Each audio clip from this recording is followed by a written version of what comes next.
Good morning, all.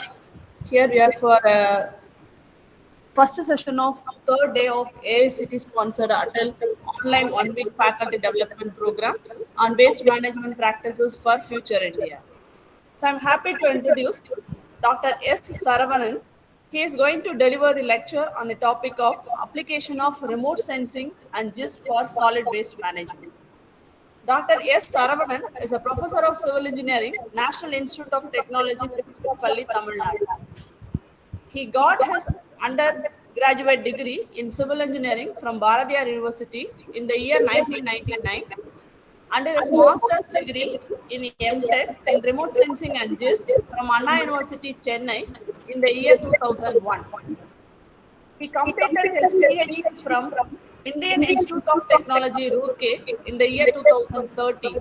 He has 18 years of teaching experience.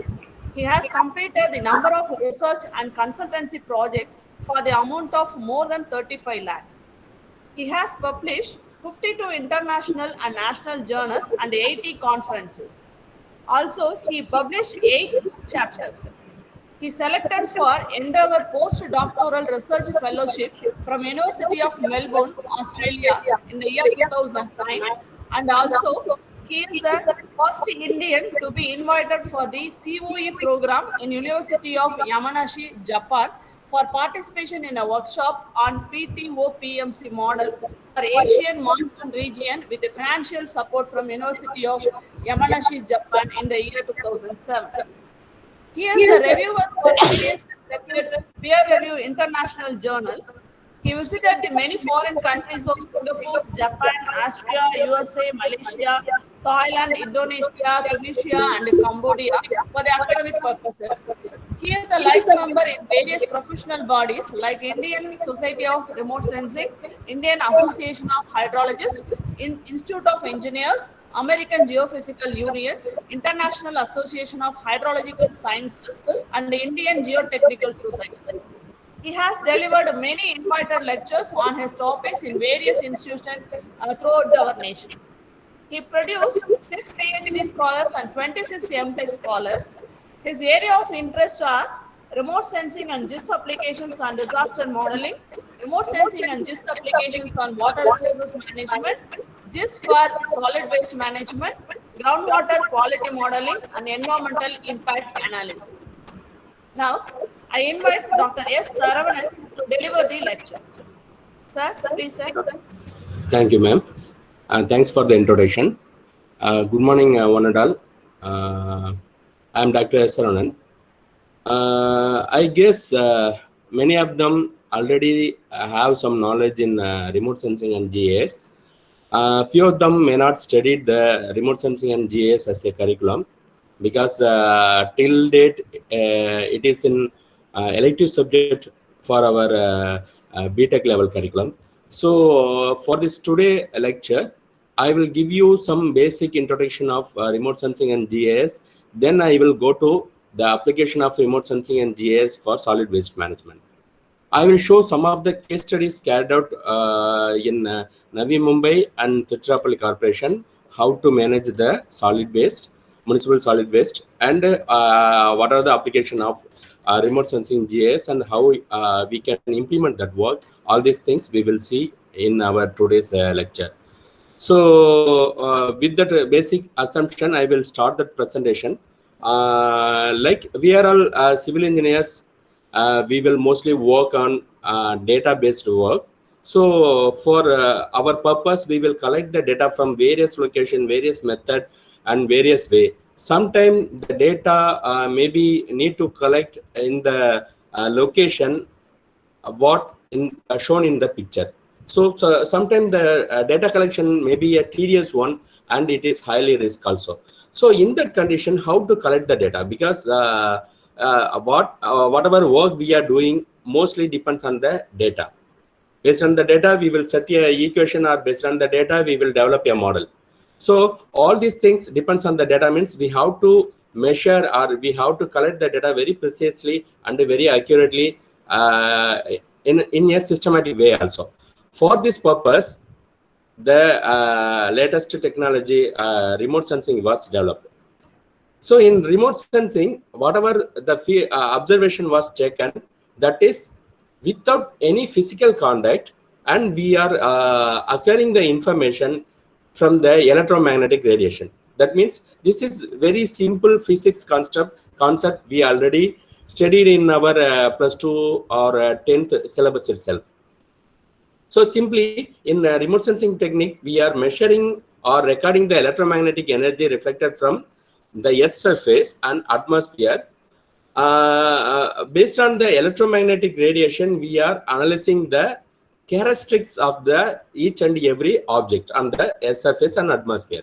So as per the definition wise, remote sensing is nothing but it's a science of acquiring information about the Earth's surface and atmosphere without actually being in physical contact with the Earth's surface. That means we don't have any physical contact, or we don't go to that particular location and measure on the Earth's surface, or we are collecting the sample and testing in that lab. Nothing is there. Simply we are collecting the reflectance characteristics of the material. Based on the reflectance characteristics of the material, we are interpreting the physical or chemical composite of the material or behavior of the material. So here in remote sensing, the source is the sun. The sun will emit the electromagnetic radiation in all the wavelength.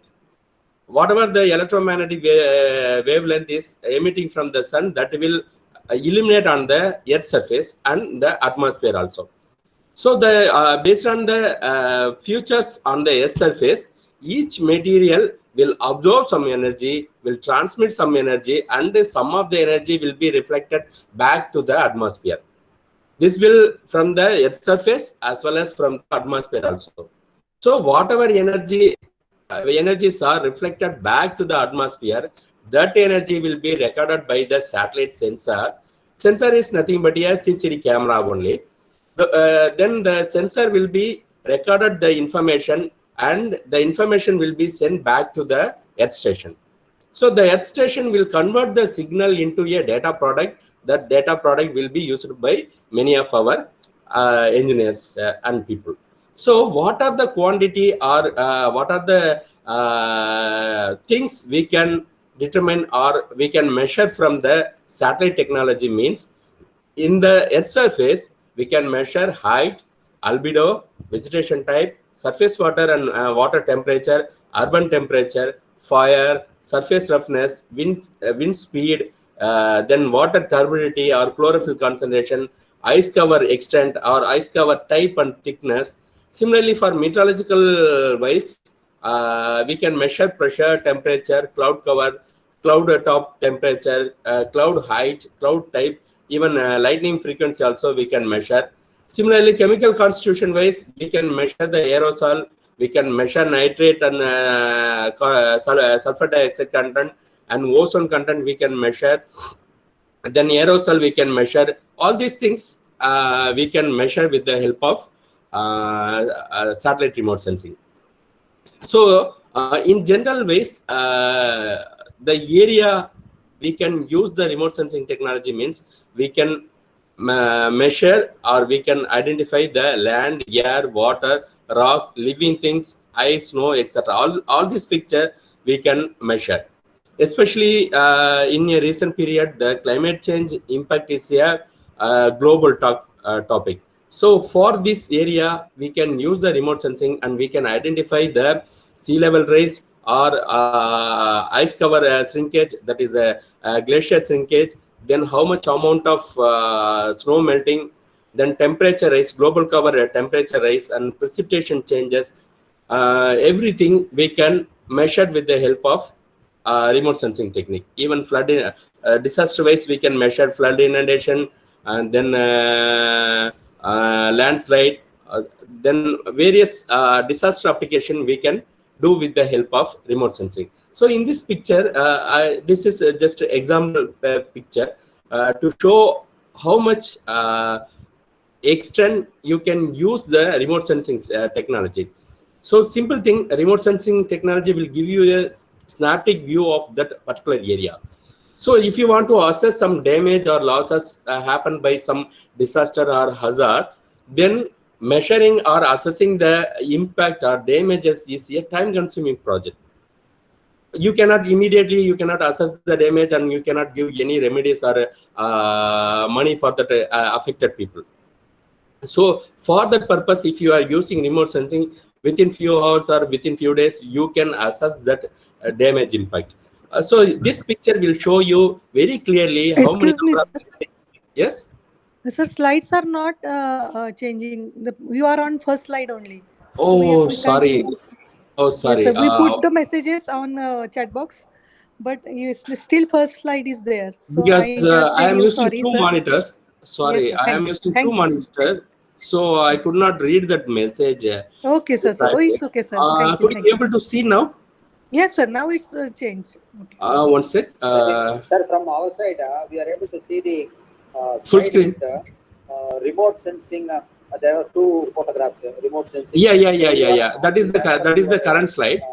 Directions, no, it is coming. Okay. Okay. I will check it out once again. Yeah, I will check it out once again. Could you able to see right now? Yes, sir. It is clear. We don't have any problem. Okay. It's okay. Okay, right. The group 2, I think, they are good. Yeah. You just stop me and tell me if you find any problem, because I am using two monitor, and that slide is fully occupying the monitor coverage, so I could not read any message. Okay, If you sir. okay, thank you. Then we will continue with that. Then We are next, able to see remote sensing. gives us the synaptic view. That slide, could you able to see? Okay. Yeah, we are able to see. Could you see that animated slide? Yeah, okay, We are fine. able to see that. Okay, fine. I will continue then. So next important application of remote sensing is it's periodically measure or periodically covering the changes on the earth surface. For example, if there is a mining activities, how much extent the mining activities was carried out, or how much amount of land was disturbed or modified because of that mining activities. All these things we can measure, or we can identify this one. In the bottom of the picture, you can see that NLC mine, Neyveli, how the mining activities was evolved in that particular period of time. All these things you can see very clearly. Similarly, for meteorological application, the weather forecasting purpose, the cyclonic movement, and depression to deep depression or super cyclone, all this movement of cyclone we can measure, or we can predict with the help of remote sensing satellite technology. But only thing, there are many types of remote sensing satellites are there. So one particular type of remote sensing satellite cannot be used for other purpose, because generally the remote sensing satellites are classified according to geostationary and earth orbiting. So some of the application, the earth orbiting satellites are used. Some of the application we are using geostationary type of satellites. So in the coming slide, I will explain that thing. So next is the shrinkage of water bodies or water body losses. You can see that it's for example purpose of I kept this picture. It will describe that based on the time series analysis, how the features are changing, or how the features are getting modified. All these things we can measure with the help of satellite technology. So in simple technique, remote sensing, always the source is the sun. Whatever the energy coming from that sun, that will illuminate on the earth surface, then the reflected back to the signal was captured by the satellite sensor. Then the sensor is transmitted to the earth surface, and then we are processing it for various application. So if you see in that remote sensing spectrum, it's starting from gamma rays to radio waves. So this is simply a plus 2 level physics. We already studied this thing very well. So in that gamma rays to ultraviolet region, we cannot, or we may not use this signal or this region. So our remote sensing will start from the visible region to radio wave region. Okay, so most of the optical satellites or optical remote sensing satellite, we are using visible spectrum as well as infrared spectrum. Then next region is a microwave region. Microwave region was used by microwave satellite. Then that radio wave region and microwave region combinedly used by the weather forecasting and communication satellites. So here the important point is up to infrared region, whatever the spectrum is available, for the spectrum only we are using for our conventional optical remote sensing purposes. So this is general classification chart for remote sensing technology. So in remote sensing, there are two distinct type. One is active remote sensing, another one is passive remote sensing. For active remote sensing, the source is a antenna or that energy generating equipment. Then passive remote sensing, the source is the sun. The sun is generating the energy, and whatever reflected energy we are using. So in optical remote sensing or aerial photographs, we are using the reflected energy. Then in again in passive remote sensing, we are thermal emission. That means the spectral region is thermal infrared region. Then next one is passive microwave. Passive microwave region is just near to the microwave to what is that infrared region. So here all the energies are reflected energy. That means the source is something else, and it will be reflected by the or illuminated by that energy. So similarly in active remote sensing satellite, we are visible infrared as well as in active microwave region. Visible infrared region, there is a latest new technology. One is LIDAR, that is laser light we are using instead of using the sun rays. We are using the laser as a light source. The laser light source will illuminate on the Earth surface based on the reflectance of the coherent signal we are measuring, and we are processing the data. That is LIDAR based satellite data. Nowadays we are using LIDAR for various applications. Then next one is active microwave satellite. Active microwave satellites are highly used nowadays, especially for environmental air quality modeling, then coastal application, then sea surface temperature, sea surface salinity, wave height measurement, all these things we are using microwave region. And for land application wise, we are using the microwave satellite for canopy cover measurement, forest fire, forest height measurement, ice and glacier applications, then soil moisture application, flood application. We are using the active microwave region. In active microwave satellite, we are having two antennas. One antenna will produce the microwave energy and send it to that object. Whatever the energy is reflected back to the atmosphere, that will be captured by the another one antenna. Based on the time lag, based on the intensity difference, we are preparing the satellite images from the reflected energy. So in active microwave region and visible infrared region, we may not get any true type images. That means we are getting signal. That signal will be processed for developing an image. But interpreting that image or viewing that image may not be look like your optical remote sensing image. Okay, that is a basic simple difference between visible or visible optical satellite images as well as that active microwave based satellite images. So next important concept what we have to learn from the satellite means the spectral reflectance signature and spectral reflector characteristics curve. Okay, that means the microwave electromagnetic radiation contains number of wavelength. So that will illuminate on the Earth surface means based on the characteristics, physical chemical characteristics of the Earth future, will absorb some energy and reflects some energy back to the atmosphere. So the reflected energy spectrum will have a defined or unique shape and characteristics in the spectrum region. So based on that characteristics curve or based on the characteristic curve, we will call it as a signature curve or N members. Okay, so in general, the Earth's surface contains water, vegetation, and soil.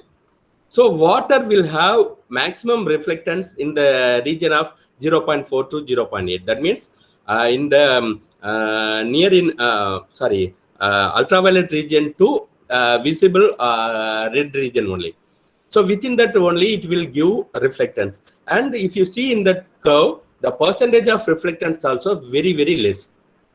Okay, so that's why I don't know how many of them seen satellite image before that. So if you see any satellite images, the water body will appear in dark black color. That means virtually it won't reflect any energy. So the satellite sensor won't capture any energy or reflected signal from the water body. So water will absorb all the energy from the sun.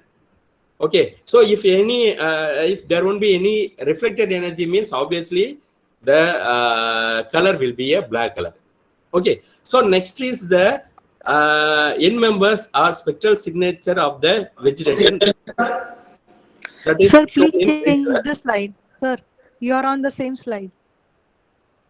Pardon?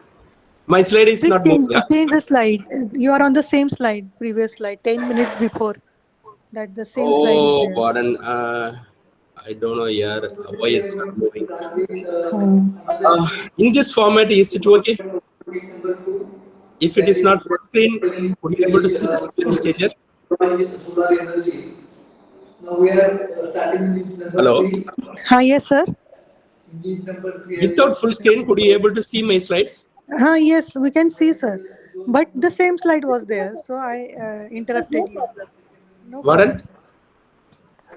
Everything was okay. No problem was there.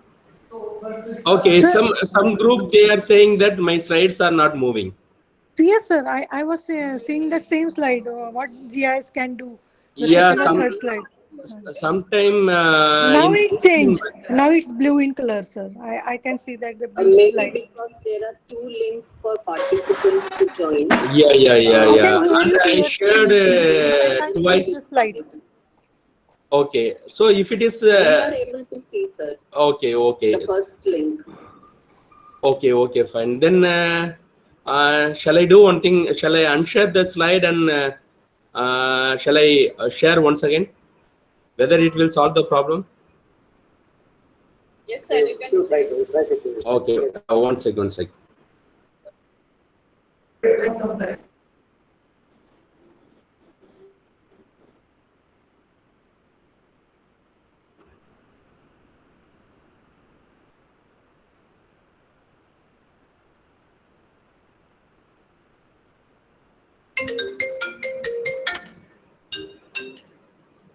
சொல்லுங்க ma'am.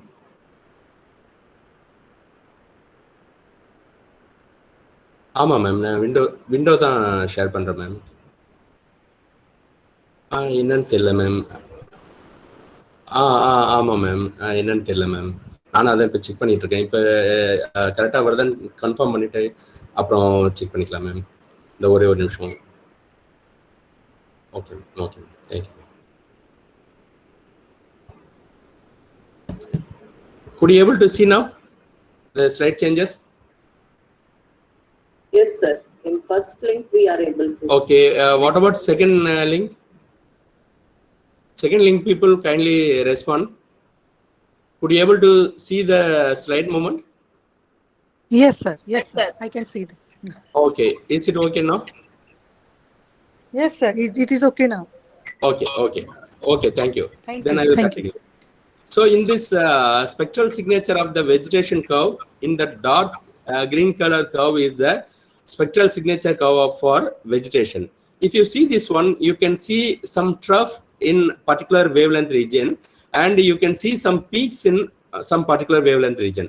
That means wherever you are getting trough, that means low reflectance region, that low reflectance regions are controlled by either chlorophyll or water in the vegetation. That means all the vegetation, canopy, leaf, all these things contains water particle. So that vegetation water will absorb some of the energy in the spectrum region. And that's why they are having very low reflectance in the particular region. Similarly, chlorophyll also will absorb some of the energy. So in that vegetation region 0.7 micrometer, there won't be any reflected energy. That is called chlorophyll absorption region. But immediately after that 0.8 micrometer region, there is a sharp rise in reflectance. In based on this region only, we are discriminating the various species of the vegetation. So this is a very important region for study the vegetation characteristics in remote sensing technique.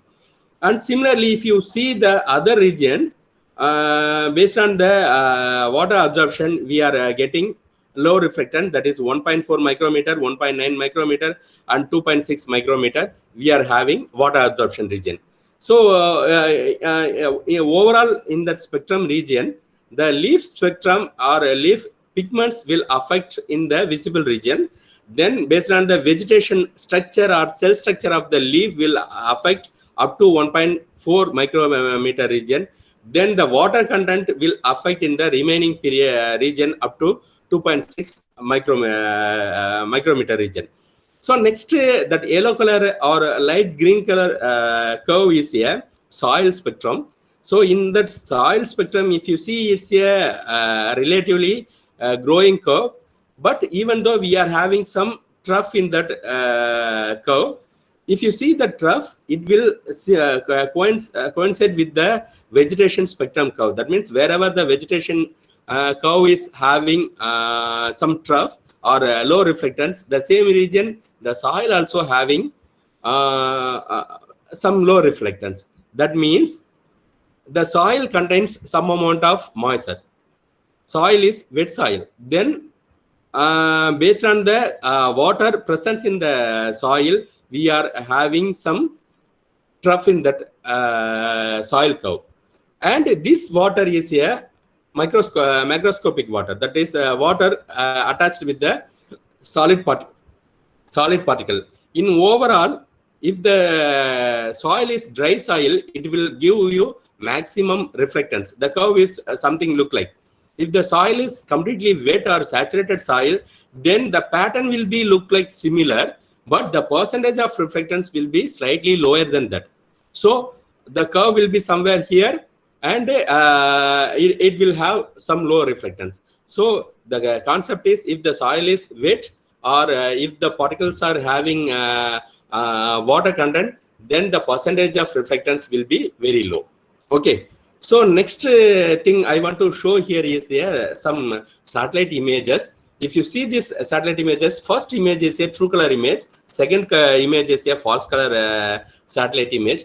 Normally in satellite image, we will have number of bands. Band is nothing but the microwave, electromagnetic wave region. That is band 1 means the wavelength region is 0.3 to 0.4.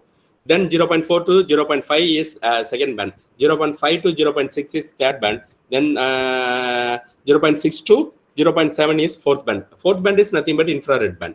Similarly, in infrared, we are having number of bands. 0.7 to 1.1, 1.1 to 1.4. Like that, we are having different region. Each region will capture some of the feature on the Earth surface. That is called band. Band is area like photograph or something image. It contains only one information. So like that, if you are organizing one band over another band, then we will get a true color image. For normally for getting a true color, we need blue, green, and red. Okay. In that blue, green, red band organization, if you are shuffling or if you are adding one more band, it will give you some different color. In that fashion only, we are created the false color composite. In false color composite, we discarded the blue band and we are included the infrared band. So that will give you the red color image. So why we have to produce the false color composite image? Normally, the false color composite image will give you more colored discrimination between the adjacent feature. Okay, so you will get a number of color variation. So by seeing these two picture, the second right picture is more informative, then you can easily differentiate one feature from the other feature. So here also you can see a water body. That water body, the color is dark, and in the upstream region you can see some different color. That is because of the sediment. So sediment will give you some color in the false color composite image. So if you want to assess a sediment concentration in a water body or reservoir, you can create a false color composite image, and if you are analyzing that satellite image, then you can identify the sediment concentration amount and its extent. So this picture, I just want to show you how the spatial resolution is important and how the spatial reflection resolution is affecting. So spatial resolution is nothing but size of the object. Okay, so this image is a ICNOS satellite image, multispectral scanning image. So this is 4 kilometer multispectral image. Multispectral image means it will have number of bands. So based on the band, we will create the false color composite image or true color composite image. So the same location, this is the ICNOS pan image, 1 kilometer resolution. So the spatial resolution wise, the pixels number get increased. But classification is very difficult in the panchromatic image, but you can do very easily in the multispectral image. So this is recent satellite images, that is very high resolution satellite images like ICNOS and Global Eye, EarthView. So many satellites are there. They are giving multispectral in very high resolution. Maybe this image is 0.5 meter resolution, I guess. So this is our Indian satellite image, IRS P6 image with 0.5 meter resolution. In that one, you can see our Delhi Parliament very clearly, and Rashtrapati Bhavan also seen in that image very clearly. You can see Rajpath and other areas. And this is the Chinnaswamy Stadium in Bangalore. This is 1 kilometer IRS 1 P5 image. So all this area you can see very clearly. Okay, so here I just want to say that how the spatial resolution increase means you can extract more information from the satellite image, and you can prepare or you can develop a very good database from that satellite image. So in remote sensing satellite technology, remote sensing is one side of the portion. Other side of the portion is the GIS technology. So some of the application you can use purely a remote sensing technique, but many of the application you can use the satellite image as a preliminary data, and the major secondary data is the GIS technology. GIS is a how to say, it's a simple database technology. So it will capture or it will restore the information whatever you are extracting from the satellite image. That means some of the application you cannot use the satellite technology as such. So you can analysis, you can classify, you can remove the basic errors in the satellite image. Then the first level product will be feed into that GIS platform. From that GIS, you can do whatever analysis you want. So it's a linked thing. So remote sensing and GIS should be combinedly used for many applications. Okay, so next we will go to the application side. So nowadays remote sensing images are used for many applications. So the applicability areas are growing like anything. Daily hundreds of applications are created for various purposes. So simple things I will tell you in archaeologist application or any ruins area. If you want to identify some feature buried on the earth surface, you can use this satellite technology. Excuse me, I want to stop it for a few minutes. I will attend a call and come back. Hello. Hello. Hello. Good morning. Good morning, ma'am. முடிஞ்சது ma'am. நான் அந்த இதுக்கு சைனுக்காக அனுப்பிச்சிருக்கேன். HOD sign பண்ணோன்னா நான் இன்னைக்கு உங்களுக்கு அனுப்பிச்சு விட்றேன். சர்க்குலர் எப்பயும் உங்களுக்கு அனுப்பிச்சு வச்சிட்டேன். சர்க்குலர் எப்போ என்ன மேம்? ஆமாம் மேம். டீன் அகாடமிக், அதுக்கு அடுத்தது ரிசர்ச், PhD அகாடமி, 3த்துக்கு அனுப்பிச்சு வச்சிருந்தேன். இன்விடேஷன் அனுப்பிச்சிருந்தேன், மினிட்ஸ் ஆஃப் மீட்டிங் அனுப்பிச்சிருந்தேன். அதுக்கு அடுத்தது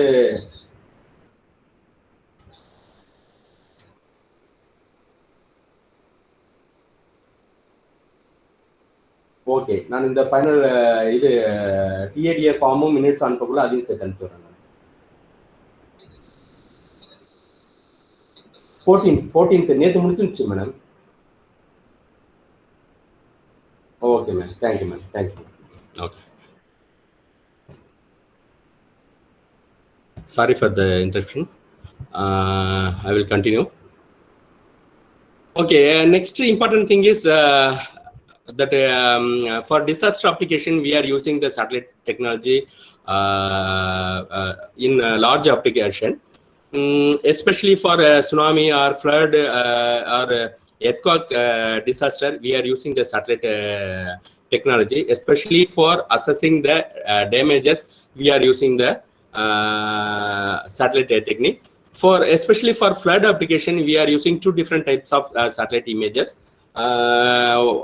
After the flood, if you want to assess the damage, means you can use the optical satellite image, and immediately after the flood or any flood disaster, there is one specific satellite type, that is a microwave satellite type.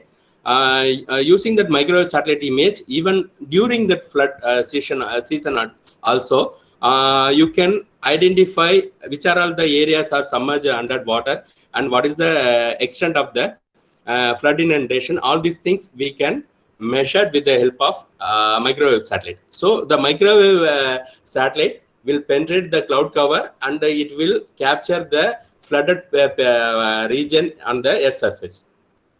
Okay, next is urban planning application or micro level application. Whatever the smart city or road construction work or creating a smart city region, we can use the satellite images, that is high resolution satellite images can be used for that particular application.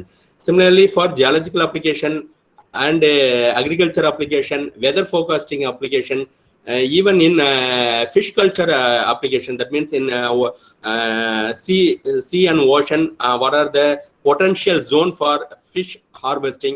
All these things we can identify with the help of remote sensing technology. So only thing, various type of satellite images are used for that particular application. Okay, so next we will see what is a geographical information system, how it will be used, how it will do that various application. All these things we will see. So as per the definition wise, GIS is nothing but a computer based system that will store the geographically referenced data layer and links with the non-geographical data, that is like table data or field measured data or any other collected information. All these things will be stored, manipulated, analysis and viewing with the help of that GIS environment. So in simple sense, GIS is a database software. It will store some information and you can retrieve the information, you can analyze the information, you can manipulate and you can produce a map from that information. And all this information are geosynchronous. That is the difference between the GIS software with the other conventional database software. Other database software will store the information in the form of table. So based on your attribute query, you can extract the information. Information may be a attribute table like structure, or it will be some number display. Okay, so but here whatever you are making a query, based on the tabulated value, based on the information, you can create the data set in the form of maps. So all your Google application and other things are worked based on the GIS concept. So in simple sense, GIS can be explained as many of our civil engineers, we are using the AutoCAD as a basic software for our purpose. So in AutoCAD, we are creating line and we are creating some features, and we are digitizing that top view or sectional view and many things. That means we are using point, line, and polygon feature on the AutoCAD system. Okay, there, if you want to add some future information, how to add that future information in AutoCAD? AutoCAD, you have to open a label. In that label, you have to give some description. There won't be any separate database system to store your information or your message or your details. But that is additionally added in GIS software. GIS software also similar to AutoCAD system, but in AutoCAD, all are Cartesian coordinates without having any geographically measured synchronized coordinates. But in GIS software, whatever information you are adding into that system, that will be synchronized with the geographic. That means on the Earth surface with the latitude and longitude, the information are added to the software structure. So here we are using three terminology. If you see in this slide, the real world future will be converted into various data types. That means the streets are converted into a linear line arrangement, that is line segment, and the houses are converted into a polygon feature with the four sides and perimeter. And if you see that features like tree or building or any other information, you can create that feature as a point data, and you can add the information for each and every points. So whatever information you are adding, that is called attribute or non-spatial data. So whatever information you are created like point, line, and polygon, that is called future data type. So future data type is line, point, and polygon. Okay. Attribute data type is a maybe decimal integer or floating point value or double, or sometimes even picture or some conditional aspect or some special characteristics also you can include as a attribute data. Okay, when the GIS technology was evolved, simple sense, the GIS technology was originated at the time of Stone Age itself. That time, the people, that Stone Age people, they marked some picture or some symbols on the cave wall surface for the potential zone or potential region of food, where the animals are there, where the food is available, and where the water is available. All these things they marked on the picture. So that will give you information as well as the location. So the location information is a synchronized information, and the picture future represent the attribute type of that information. So the technology was originally started from the Stone Age period itself. Later on, after the Second World War, each and every country they want to confine their country boundaries. That time they are all interested to create the map of their own country. That time onwards, the GIS technology was slowly evaluated. Okay, so in GIS we are having two different type of data set. One is vector data, another one is raster data. In vector data, further classified into point, line, and polygon. Similarly, in raster data set, we are having a continuous data and discrete data type. So this is very common. We are all know very well. Simply saying that in raster data, we are using all images are raster data type. That means each and every pixels will have some information. So organizing a pixels in a matrix way, and that matrix are called a raster image. So in raster image, if you have only one feature or only one type of data, and it is varying spatially, means it is called continuous data. And similarly, if each and every pixels are having different values or different features, then it is called a discrete data. Like your photo, each and every pixel will have different values and different things.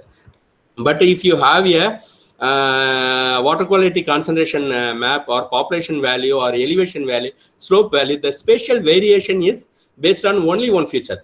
Slope means it's slope only. Elevation means it's change in elevation. That is a height only.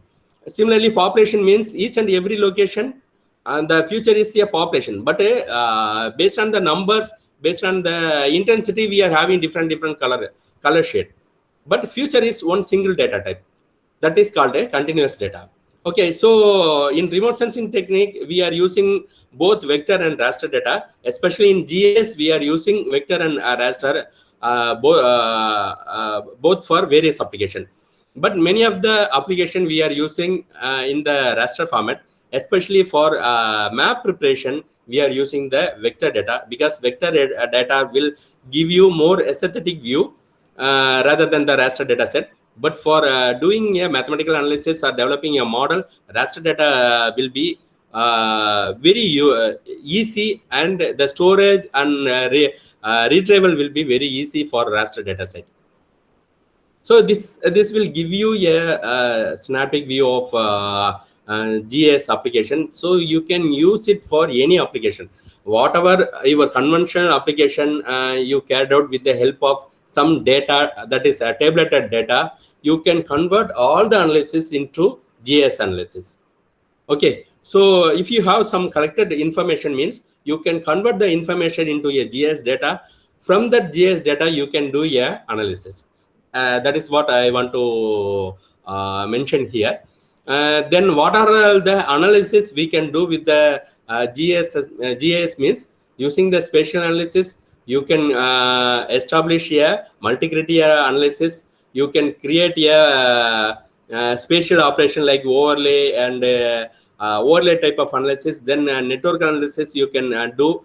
Using that network analysis, you can find out the shortest distance analysis, and weight impedance type of analysis also you can carry out. That means in a metro city, if you are having 4 fire station location and they are having some amount of coverage area, suppose one particular area there is a fire accident, means which fire engine will come within that prescribed time, means that type of analysis you can do very easily with that spatial and network analysis. Okay, so the application is many. I cannot take it in a single class. So here I want to come with that original topic of today. So the application is very simple.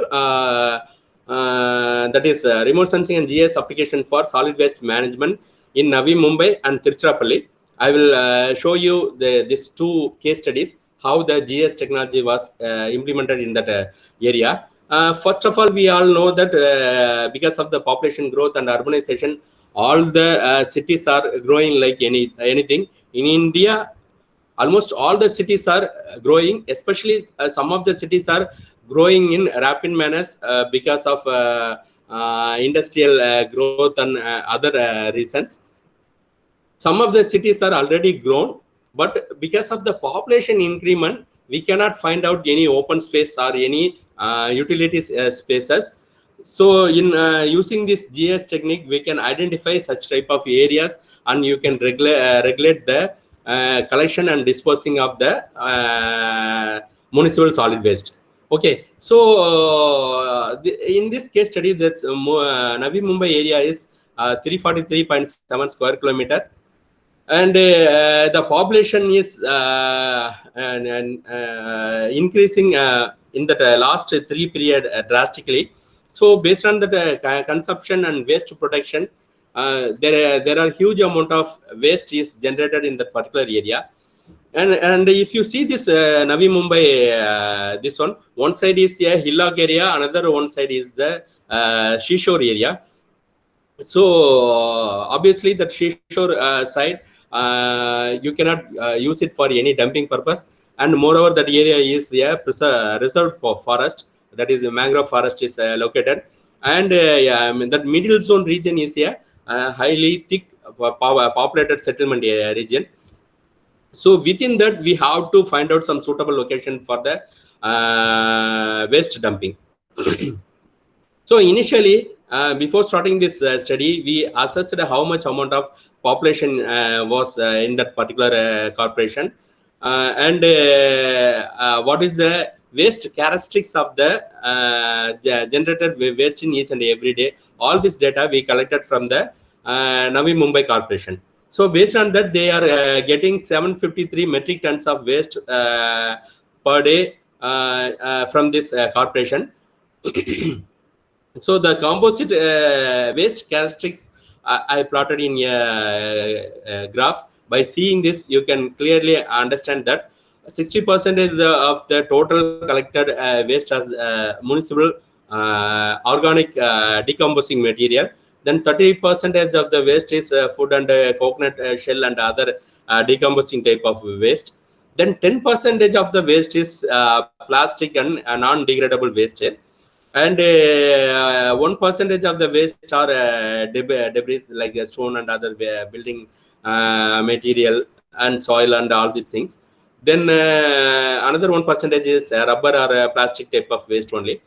Then nearly 3 to 6% waste are cloth and glass. All these things are in generally if you classify nearly 70% of the waste are disposing type of waste, and nearly 15 to 16% of the waste are non-degradable waste. We have to segregate all these things, and we have to use it accordingly. Okay, so for identifying the suitable site for the collection and disposing the municipal solid waste, we are going to use the analytical hierarchy process method. It is a well-renowned mathematical method for identifying the factor weightages. Okay, you can use this technology for any application, any mathematical application. If one parameter is having some relation with another parameter, in that case, you can use the analytical hierarchy process method. I don't want to go into the into detail how the analytical hierarchy process method is working out. So I will give you some basic idea. In analytical hierarchy process method, first thing is you have to assign a basic initial weights. The weight values will be ranging from 1 to 9. That means the initial weight 1, 3, 5, 7, 9 are based on the direct impact of the factor, one factor to other factor. Okay, if both the factors are extremely important, then you have to assign a initial weight of 9. And both the factors are equally important, and it will implementing the same amount of influence means you assign the weightages of 1. Similarly, sometimes the weightages are in a reverse manner. So in reverse manner, the weights you have to assign as 2, 4, 6, 8. Okay. So for example, in the bottom table, I will show you, if you consider the 3 criteria, C1, C2, C3, if you consider C1 to C1, both are equally important weights. So I assign the value as 1. Similarly, C2 to C2, the value is 1. C3 to C3, the value is 1. And similarly, C1 to C3, it is having the strong essential important. So I assign the value as 5. Similarly, the C2 value is 4. 4 is between the moderate importance to strong important in reverse manner. So I assign the value as 4. Then the bottom triangle value will be just a reciprocal of the upper triangle value. Once you assign this one, you can identify the lambda and CA and Cmax value. Based on that, you can find out the criterion weights for each and every factors. Okay, so this is the final formula for the consistency index. Consistency index will tell you whatever the initial weights you assigned, whatever the weights you are derived, that is correct or not, that will be identified with the help of CI value. If the CI value is from the CI value and the random index value, we will calculate the consistency ratio. If the consistency ratio is less than 0.1, then whatever initial value we assign, that and all correct. or otherwise you have to revise the value to obtain the CR value less than 0.1. But in that case, even some three or four or five different weighted values, you may get that consistency ratio may be less than 0.1. In that case, in that case, which you initially assigned weights you have to take for further analysis is a little bit unclear one. So I don't want to go into more detail for rectifying that thing. Okay, so after deriving that initial weights from that AHP method, we have to assign that rank and weights for each and every influencing factor. Then based on that rank and weights, if you overlay all the maps and reclassify, then you can get the most suitable sites for the municipal solid waste dumping. Okay, so in this picture, in this study, I will show you how we are prepared the data set for various influencing layer and how we assign the rank and weights for each and every layer. So if you see this picture, this is the region of Navi Mumbai. One side is the ocean, another one side is the hillock area. So based on that ward wise, the population is shown here. The dark color is the high population and light color is the low population region. Then the bottom picture is the per capita waste generation. Based on the population density, this was correlated with that data. So you can see the per capita generation in that particular waste. So this table will give you the influent and effluent and waste generation characteristics in that particular region. Okay, so in methodology wise, we are considered the 6 different layer as the influencing layer for the suitable site selection for municipal solid waste dumping site. First thing is geomorphology, second one is slope, land use, land cover, lithology, groundwater level, road network, and lineament density. All the factors will influencing the municipal solid waste dumping site in different manner. So the initial weights are obtained from the AHP method. Before that, I will give you a small description about the criteria, how it will influencing that particular zone. For example, in geomorphology, if that area is a buried pediment or shallow pediment, then whatever the municipal solid waste you are dumping in that particular zone will create the leachate, and leachate will migrate from one particular place to other places that will contaminate the surrounding water quality. So in geomorphology, that area should not be a porous type of soil. Even though we are providing some lining and all other thing, the lining also will have some amount of life. After that particular period, it will induce some pollutant plumes. So geomorphology is one of the important characteristics in determination of the suitable site. Next one is slope. Slope is steep, means even if that leachate is generated, it will migrated from one particular place to other places. If the slope is flat, then whatever the leachate is generated, it will be kept, or the sprawl will be in one particular region only. It won't affect in that nearby region. Similarly, in land use, land cover wise, the suitable site should not close to any important sites like settlement or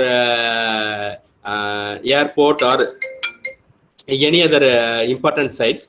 And obviously, the municipal site should be far away from the airport and any military flying zone area, because in almost all the municipal dumping area, you can see a lot of flies in that area. That is some bird movement that will affect the aviation activities of that airport or defense people. So that area should be far away from that particular location. Then groundwater table depth. Groundwater table depth should be deep in that particular location to get a less amount of contamination. If the groundwater level is very shallow, then the chance of contamination will be very high. Similarly, road network, the road network is important, but it should not be close to the main road or important road. That particular area, the road density should be very less. Then next one is lineament density. Lineament density is nothing but lineament is fracture or cracks on the surface. So in that particular dumping site, if there is some lineament, means that lineament will act as a conduit, and it will propagate or it will migrate the leachate from that particular dumping site to the faraway location. That means it will induce more pollutant plumes. So if you see this picture, how we are created the basic thematic maps and how we added the suitable ranks and weights. So in this picture, you can see that active quarry area, moderately structured area, pediment plain, and ponds, salt pan, young coastal plains, all these things are there. Simply saying that the left side area, pond area and pediment area is not suitable for this one. And then next one is land use and slope map. We created that slope area simply 0 to 2% slope to 30 to 50% slope. Wherever the slopes are high, that is hillock area, and flat areas are near to the coastal region. In that settlement or land use image, if you see this one, the red color areas are settlement area. So for that settlement area, we have to give very low weightages, and especially the water body area or forest area also you have to give very least important. Then barren land is more suitable. There you can give maximum weights. Then next one is the groundwater table depth. If you see this one, groundwater depth is varying from 1 meter to nearly 20 to 30 meter depth. Wherever the groundwater depth is very deep, that areas are more suitable for this type of municipal solid waste dumping analysis. Then if you see this picture, this will show you the road network arrangement in the Navi Mumbai area. Then you can see the lineament density map. So in lineament density, wherever the densities are more, that area you have to give very less weights.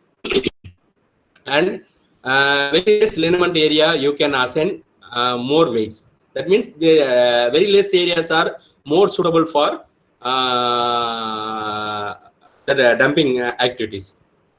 Okay, after analyzing this assigned score and the weight derived from AHP, we are using the standard overlay analysis, and then we find out the suitability condition. In that suitability map, if you see this one, that yellow color areas are medium suitable area, the green color areas are very low suitable area, and red color areas are very high suitable area. But if you see in general, the red color areas are lying within the thick settlement area. So we cannot simply select this area for municipal dumping site purpose. Later on, if the urban is growing further, then this area may be not usable. And we have to find out some alternate region considering the population and urban growth also. So in that ways, the more suitable, we further classified the suitability classes into 7 suitability classes. That suitability regions are shown here. In that way, the least priority areas are falling within that more settlement area, and least area you can see the extreme points. So that is the more suitable area derived in that map. After finding out the suitability area, then we find out the more suitable route to dump the municipal solid waste collected from this particular corporation. So for example, if you are your house is in the extreme south region, means whatever the waste is collected in that area, it may not be transported up to that north extreme region, because this is highly settlement area. Sometimes that hazardous waste you should not take in that particular route, and transporting this waste will induce more traffic. So many problems it will induce. So you have to optimize your routes and optimize your zone to collect and disposing the waste. For this purpose, we carried out further analysis for the route optimization. So for this purpose, we used the geographic information road network optimization analysis. So by using this network optimization technique, we created the road network map, and we created the zone into different location. You can see the waste bin location as well as sorry, one sec. Number, just Jennifer is calling. We'll just go on outside. So in this map, you can see that waste dumping site bin location as well as the municipal solid location also. So based on this road network, it will find out the shortest route from the dump bin location to the particular suitable classes. Like that, we analysis for the seven priority zone and collection route. That is the optimized route for various zone to that particular dumping site location. So in this picture, it will show you what are the possible routes and what are the routes are the shortest routes. So this final map will tell you the suitability classes of waste dumping site. From that, we can understand that this GIS technique, we can use it for suitability site analysis as well as the shortest path analysis for the dumping process. So next study is the suitable site identification with different factors. This study was carried out in Trichy Municipal Corporation.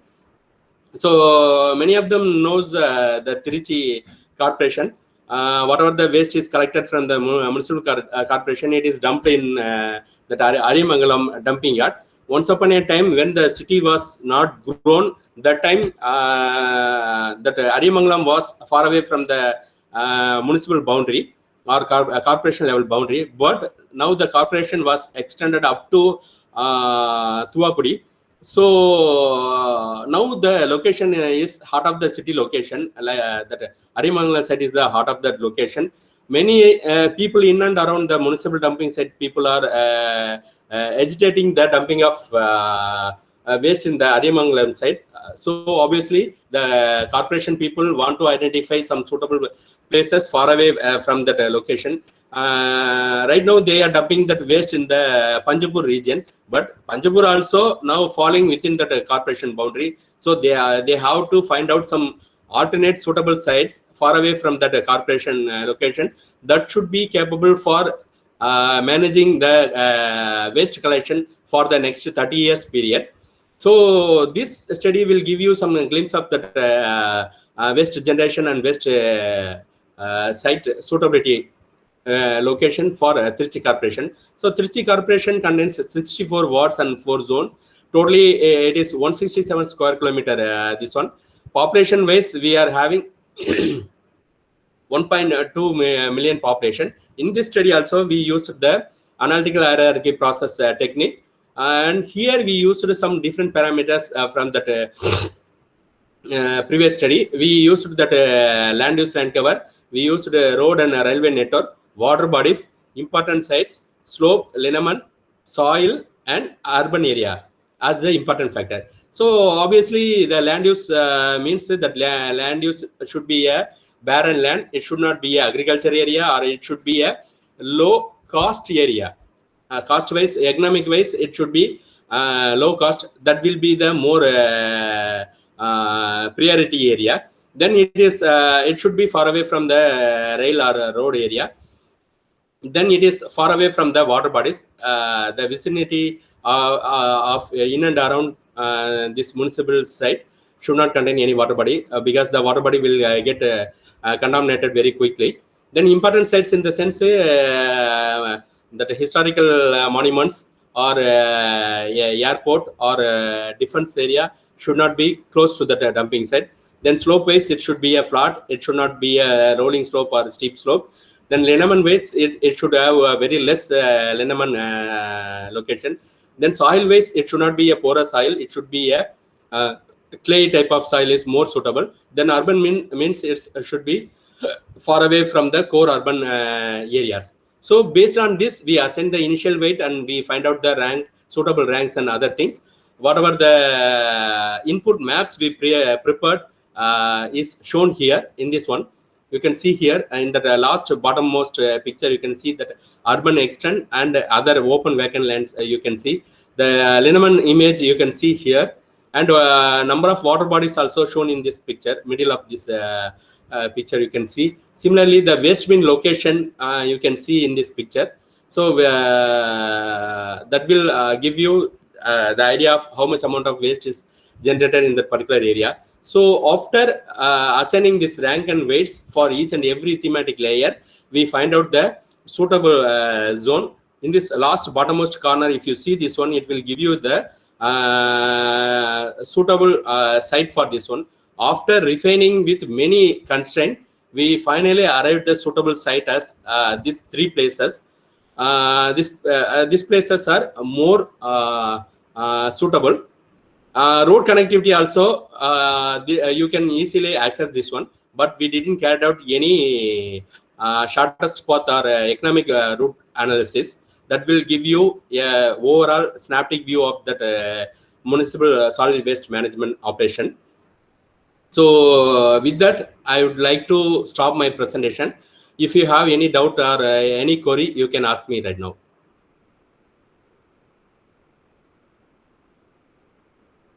Dear participant.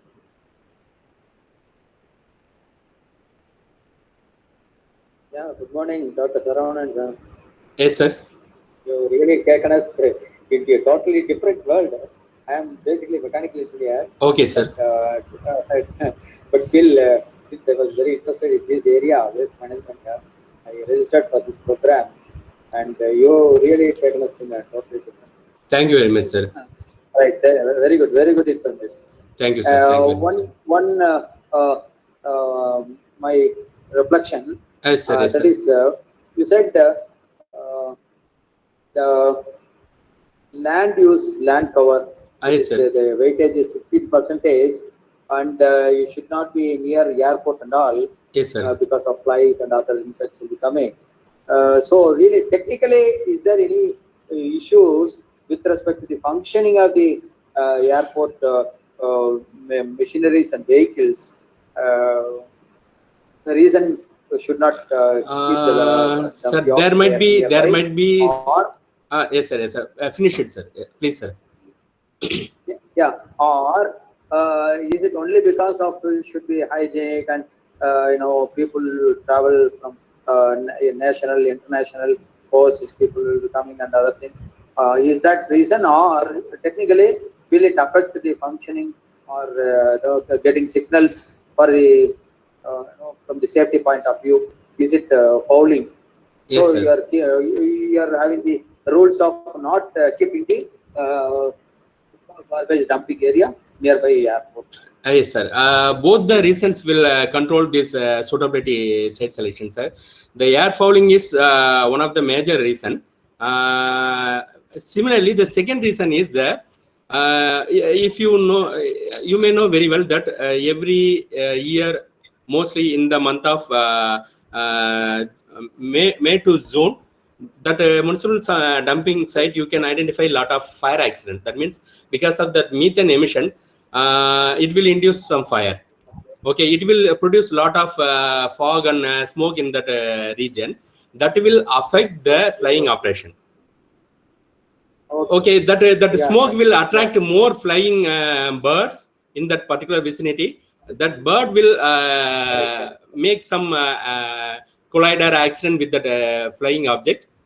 So for that reason, we are keeping that municipal dumping site far away from that airport vicinity, sir. Perfectly all right. Even a bird sitting on the runway the vehicle will not move. Move, yes, It will sir. just Yes, sir. stop. The pilot will stop it, and after clearing that only, you are right. You are right. Yes, sir. Thank you very much. Thank you, sir. Thank you, and your celebrations are very great. And have a good day. Thank you, sir. Thank you very much, sir. Is there any other doubt or questions? Perfect. Good morning. Good morning. Good morning. Good morning.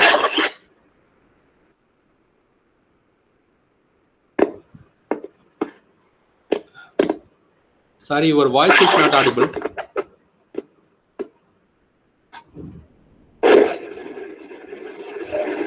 Hello, sir, can you hear me? Yeah.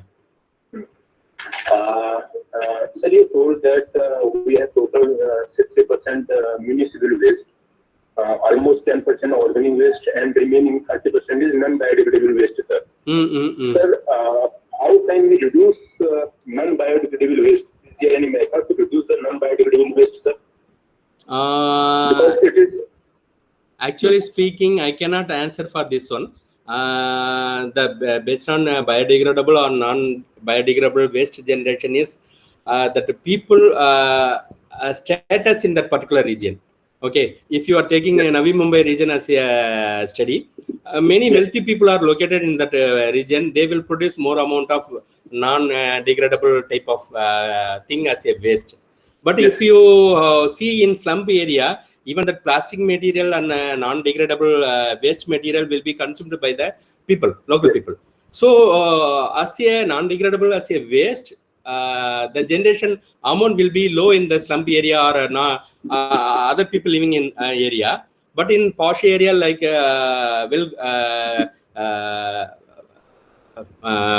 settlement area, the waste generation capacity will be very high. So controlling the degradable and non-degradable is not in our control. That is life status of the people. Depends on the life status of the people. okay. Thank you. I think I answered your question. Okay. Thank you, sir. Okay. Thank you very much. So is there any other question?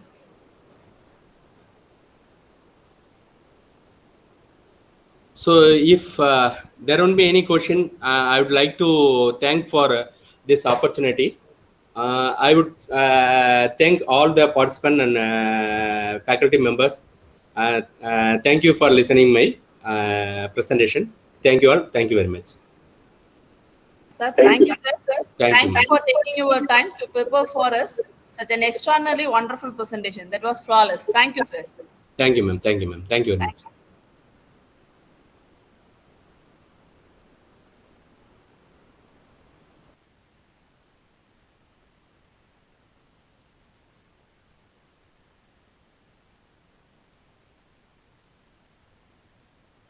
So participants, the feedback link is given on the chat box.